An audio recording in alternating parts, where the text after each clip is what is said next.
Growing up, I always believed my sister Rafaela and I shared something special. We were not just siblings, we were friends, or so I thought. When she called me 3 weeks ago to invite me to her 10th wedding anniversary celebration, my heart filled with warmth. She said it would be a family roast, a fun tradition where we all poke gentle fun at each other. But there was something in her voice that night, an insistence that I absolutely had to be there. I should have listened to that quiet warning in my gut. I had no idea I was walking into a trap designed specifically for me. Before we dive into this story, let me know where you are watching from today. Drop your location in the comments below. If you enjoy stories about family drama, betrayal, and finding your strength, hit that like button and subscribe to the channel. Trust me, you will want to hear how this unfolds. Now let me take you back to where it all began. My name is Marcus and I am 32 years old. I work as a graphic designer at a mid-sized company in Denver, Colorado. It is not a glamorous job, but I love what I do. I create logos, marketing materials, and occasionally work on bigger campaigns. Recently, my team landed a major contract with a well-known outdoor gear brand, and I was leading the creative direction. For the first time in years, I felt like my career was actually going somewhere. My family, however, has never really seen my work as impressive. In our household, success was always measured by a very specific standard, and that standard was my older sister, Rafaela. She is 36, now married to Bradley, a real estate developer who made his fortune flipping luxury properties in the suburbs. They live in a sprawling 5-bedroom house with a pool, a 3-car garage, and enough square footage to make you feel small just standing in the foyer. Our parents, Gerald and Patricia, have always orbited around Rafaela like she was the sun and the rest of us were just distant planets. My younger brother Derek, 28, learned early on to stay in her good graces. He laughs at her jokes, agrees with her opinions, and never challenges her. Me, I was always the quiet one, the middle child who got lost in the shuffle. I was never quite successful enough, never quite charming enough, never quite anything enough. A year before the anniversary party, my wife Samantha left me. She said I was too passive, too willing to let people walk all over me. The irony is, she had been having an affair with her co-worker for 8 months before she finally asked for the divorce. I was devastated. I moved into a small apartment, threw myself into work, and tried to rebuild some semblance of a life. My family knew about the divorce, of course. Rafaela called me once to say she was sorry, but I could hear Bradley laughing in the background about something on television. It lasted maybe 3 minutes. So when Rafaela called about the anniversary party, I was genuinely surprised. She sounded warm, almost affectionate. She talked about how important family was, how she wanted everyone together to celebrate 10 years of marriage, and then she mentioned the family roast. "It will be hilarious," she said.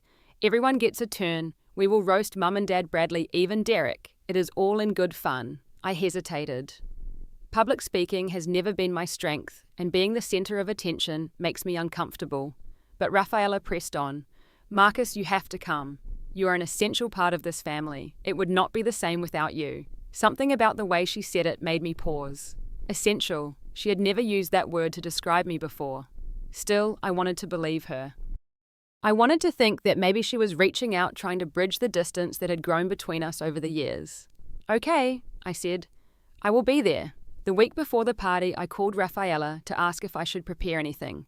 Maybe a short speech, a few jokes about Bradley's golf obsession, or Dad's terrible sense of direction. She laughed. "Do not worry about a thing, little brother. I have got everything planned, especially your part." That phrase stuck with me. Especially your part. What did that mean? I tried calling Derek to get more information. He picked up but sounded distracted, almost nervous. "Just come to the party, Marcus. It will be fine." "Derek, is something going on? You sound weird." "I have got to go. See you Saturday." He hung up before I could ask anything else. Then my mother called. Her voice had that tone she uses when she is trying to comfort me before something bad happens, like when she told me Grandma was sick, or when she broke the news about Dad's heart surgery. "Marcus, honey, I just want you to know that whatever happens at the party, I love you. Just try to stay calm, okay?" "Mum, what are you talking about? What is going to happen?" Nothing. I am just being a worried mother. You know how I am." But I could hear it in her voice. She knew something. They all knew something. I told myself I was overthinking it. Rafaela could be dramatic, but she would not actually try to hurt me. We were family. That had to mean something. I had no idea how wrong I was. Saturday arrived with perfect autumn weather. the kind of crisp October afternoon that makes Colorado feel like a postcard. I dressed in my nicest casual clothes, a navy blue button-down shirt and khaki pants. Nothing fancy but presentable. I got in my car and made the 2.5-hour drive from Denver to the suburbs where Rafaela and Bradley lived. As I pulled into their neighborhood, I felt my stomach tighten. The houses here were enormous, each one bigger and more elaborate than the last. Manicured lawns stretched out like green carpets, and expensive cars gleamed in driveways. Rafaela's house sat at the end of a cul-de-sac, a cream-coloured mansion with stone accents and a circular driveway. Fairy lights had been strung through the trees, and I could see a large white tent set up in the backyard.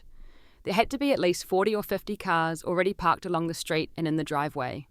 I recognised some of them belonging to relatives, but most were unfamiliar. Rafaela had clearly invited half the county. I parked my 8-year-old Honda Civic between a Mercedes and a BMW, feeling immediately out of place. As I walked toward the front door, I caught glimpses of the party through the side gate. Women in cocktail dresses, men in sport coats, servers carrying trays of champagne. This was not a casual family gathering.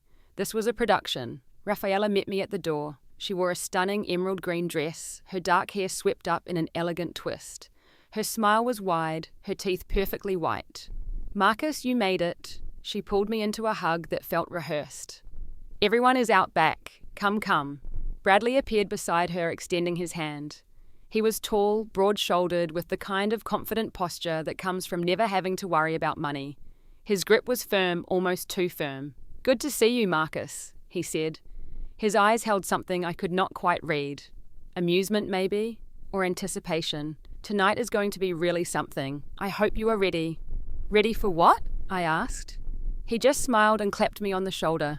"You will see." The backyard had been transformed into an event space. A small stage with a microphone stood at one end facing rows of white chairs arranged in a semicircle. A large projection screen hung behind the stage. Servers weaved through the crowd with hors d'oeuvres and drinks. A string quartet played softly in one corner. I found my parents near the bar. Mum hugged me tightly, holding on a beat too long. Dad shook my hand and asked about my drive, his eyes darting away whenever I tried to make direct contact. "Great party, huh?" he said. "Your sister really outdid herself." "Yeah," I said slowly. "She really did." The evening progressed normally at first. People mingled, ate, drank. I made small talk with cousins I had not seen in years, answered the usual questions about work and whether I was seeing anyone new. Each time someone asked about my divorce, I noticed Rafaela hovering nearby, as if she was cataloguing my responses. Around 8 o'clock, Rafaela took the stage. The crowd quieted as she tapped the microphone. "Welcome everyone to our 10th anniversary celebration." Applause rippled through the audience. Bradley and I are so grateful to have all of you here tonight. 10 years of marriage is no small feat, and we could not have done it without the love and support of our amazing family and friends. She paused, her smile widening.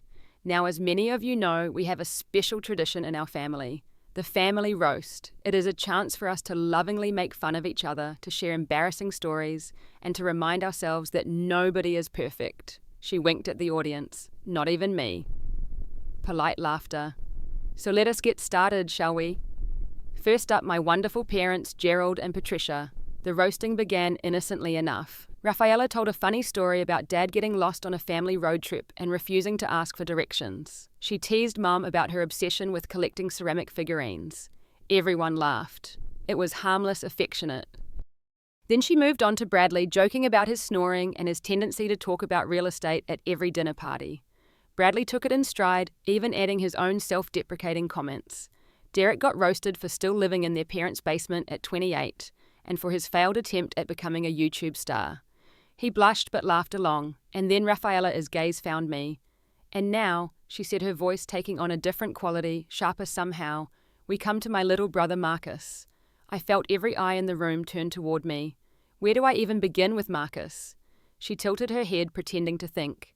"Oh, I know. Let us start with his love life. Or should I say his lack of one?" A few uncomfortable chuckles. For those who do not know, Marcus got divorced last year. His wife left him, and honestly, I cannot say I was surprised. Marcus has always been the kind of guy who just lets things happen to him. He does not fight for anything. He just accepts whatever life throws at him and hopes for the best. The laughter died down. People were shifting in their seats. His job. He is a graphic designer, which sounds impressive until you realize he makes logos for a living. Logos, meanwhile, Bradley and I just closed on our third rental property last month. I felt my face burning. This was not roasting.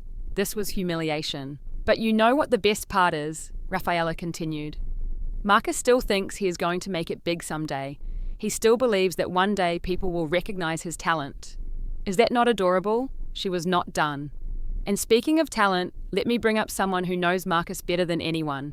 Derek, come on up here. My brother walked to the stage, avoiding my eyes. He unfolded a piece of paper. I wrote a little poem, he said, his voice wavering slightly, in honor of my big brother. The poem was devastating. It recounted every failure, every embarrassment, every secret I had ever shared with my family. The time I failed my college entrance exam and had to take it twice. The job I lost at 25 because the company went under and I was too ashamed to tell anyone for 3 months. The way Samantha had cheated on me and how I had begged her to stay, promising I would change, I would be better, I would be whatever she needed. How did Derek know about the begging? I had only told that to Mom in confidence during the worst week of my life. The audience was silent now. A few people looked away, embarrassed for me. Others watched with morbid curiosity like they were witnessing a car accident in slow motion. I looked at my mother. She was staring at her lap, tears streaming down her face. She had told them. She had told Rafaela everything. My father sat beside her, his expression blank. He did not look at me. He did not defend me. He just sat there, complicit in his silence.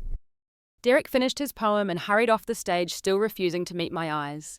My throat was closing up. I could feel the tears threatening to spill, but I would not give them the satisfaction.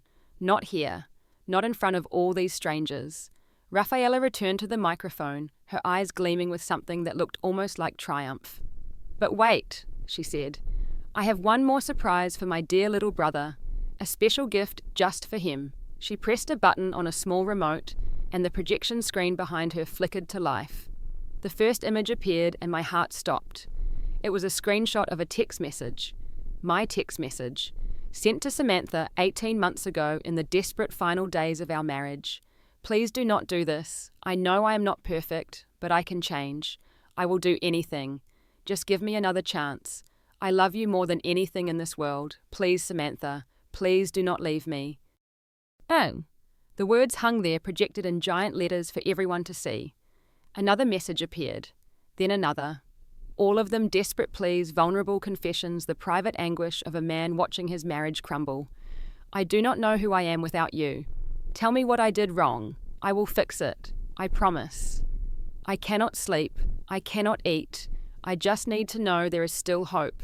The room was deathly quiet. Someone coughed. A woman near the front whispered something to her husband. Rafaela's voice cut through the silence. This, everyone, is why my brother is still single. This is who he really is. Weak, desperate, pathetic. Something broke inside me. Not shattered exactly, more like a chain snapping free. A lock opening. I stood up. Every eye in the room followed me as I walked toward the stage. Rafaela's smile faltered slightly, surprise flickering across her face. She had not expected this. She had expected me to sit there and take it like I always did. Like I had always done my entire life. I climbed the 3 steps to the stage and held out my hand for the microphone. Rafaela hesitated, then handed it over, perhaps curious to see what I would do. I turned to face the audience. My hands were shaking, but my voice was steady. My sister is right about one thing, I said. Those messages are real. I did send them. I was desperate. I was broken. I loved my wife, and losing her nearly destroyed me. I paused, letting the words settle. But here is the thing Rafaela conveniently left out. She got those messages from our mother, messages I shared in confidence during the worst period of my life, because I trusted my family. I trusted that when I was at my lowest, they would support me, not use my pain as entertainment. I looked at my mother. She was sobbing openly now. My father still would not meet my eyes. And since we are sharing secrets tonight, let me share a few of my own. I turned to Rafaela. 10 years ago, 2 months before your wedding to Bradley, you called me in a panic. You had racked up $20,000 in credit card debt.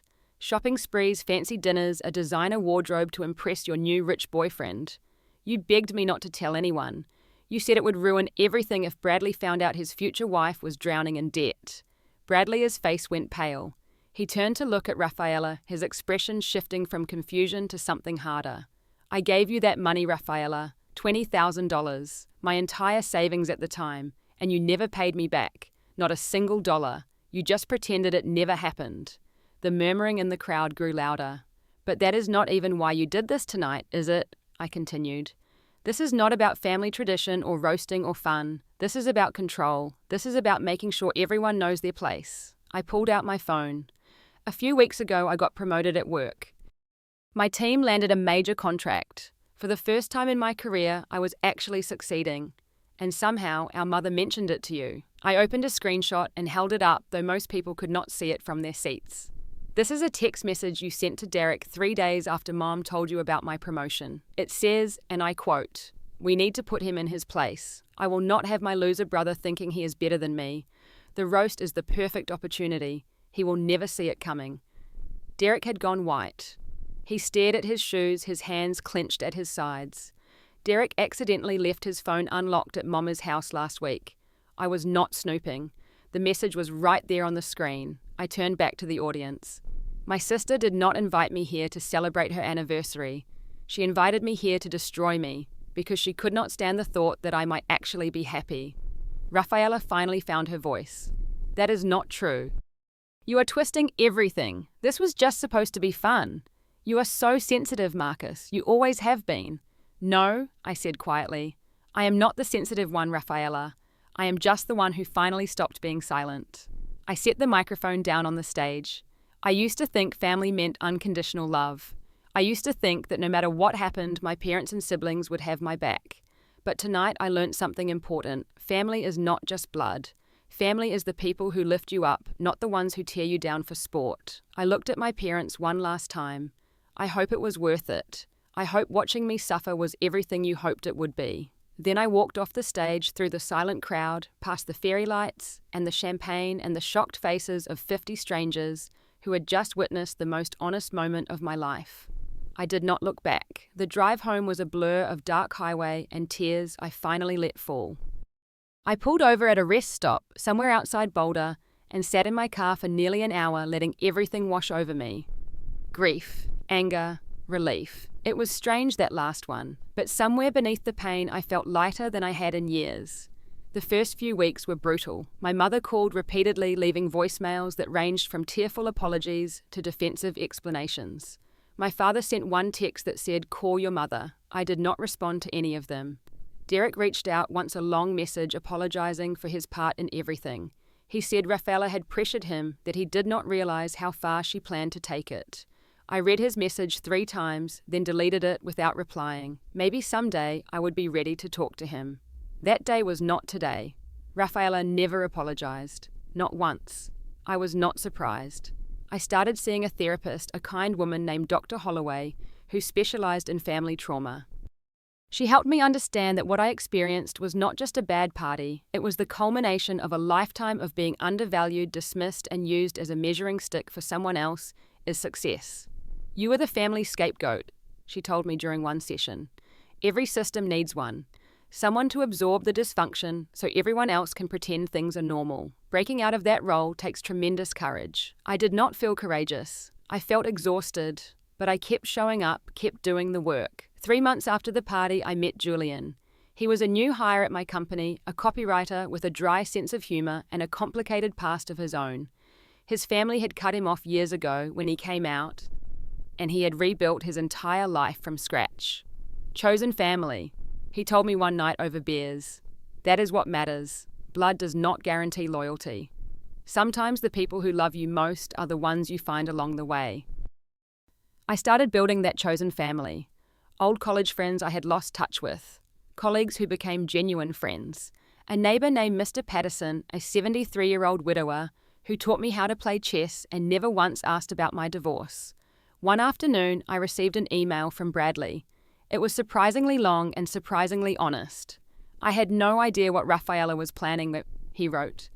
I knew about the roast, but I thought it would be like the others. Harmless jokes. When she showed those messages on the screen, I was horrified. We have been having serious conversations about our marriage since that night.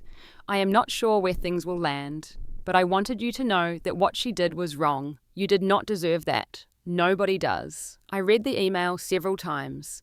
Part of me wanted to respond to tell him it was okay to smooth things over the way I always had, but I was learning that not every bridge needed to be maintained. Some were better left as they were connectors to a past I was no longer willing to carry.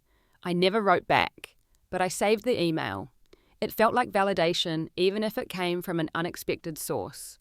6 months passed. Then a year. I got another promotion at work. I started dating again, cautiously learning to recognize the difference between someone who valued me and someone who just needed an audience. I adopted a rescue dog named Walter, a scruffy mutt with one ear that stood up and one that flopped over. He greeted me every evening like I was the most important person in the world, and honestly, that was exactly what I needed. Looking back now, I can see that night at Rafaela's house as a turning point. Not because of what she did to me, but because of what I finally did for myself. For 32 years, I had accepted the role my family assigned me. The quiet one, the unsuccessful one, the one who would never quite measure up. It took public humiliation in front of 50 strangers to make me realize that I was the only one who could change that story. I still think about my family sometimes. I wonder if my mother ever told Rafaela the truth about where those messages came from. I wonder if my father regrets his silence. I wonder if Derek ever found the courage to stand up for himself, or if he is still playing the role of loyal follower. But those are their stories to write. Mine is my own. The lesson I carry with me is simple but hard one. Not everyone who shares your blood deserves your loyalty.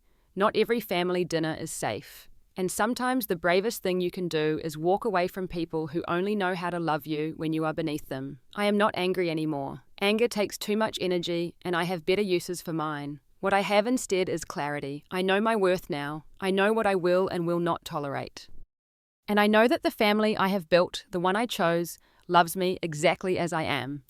Rafaela still has not apologized. I do not expect she ever will. People like her rarely admit fault. They just find new targets. I hope whoever that target is finds their strength sooner than I did. As for me, I am at peace. My apartment is small but filled with things I love. My job challenges me in ways that feel meaningful. My friends show up for me, and I show up for them. Walter is snoring at my feet as I tell you this story. And when I think about that night standing on that stage with 50 pairs of eyes on me, I do not feel shame anymore. I feel proud. Because that was the moment I stopped being a victim and started being the author of my own life. So here is my question for you. Have you ever had to walk away from family to protect yourself? Have you ever realized that the people who should love you the most were actually the ones hurting you the deepest? I would love to hear your story in the comments below. If this story resonated with you, please hit that like button. It helps more people find these videos. And if you are not already subscribed, join our community. We share stories of resilience, healing, and finding your voice in difficult circumstances. Share this video with someone who might need to hear it. You never know who is sitting in their own version of that audience, waiting for permission to stand up. Thank you for being here. Thank you for listening. And remember, your worth is not determined by the people who failed to see it. You are enough exactly as you are. Take care of yourselves. I will see you in the next story.